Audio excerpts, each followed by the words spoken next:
d'autres qui sont plus nombreux et moins qualifiés apportent la main-d'œuvre temporaire, qui est peu payée, peu exigeante, dont on a besoin dans des secteurs comme la construction ou l'agriculture.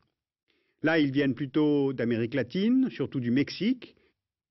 Et pour ces latinos, plusieurs facteurs jouent.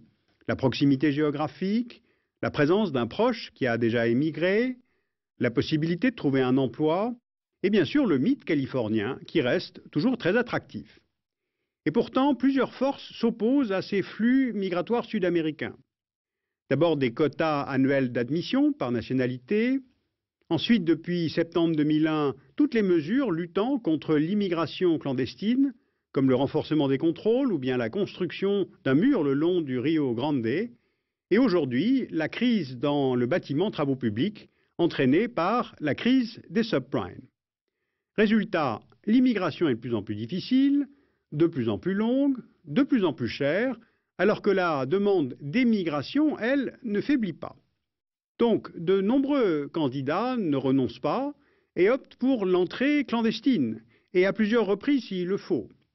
Et pour cela, ils prennent de plus en plus de risques, et surtout, ils payent leurs passeurs, qu'on appelle les coyotes, de plus en plus cher.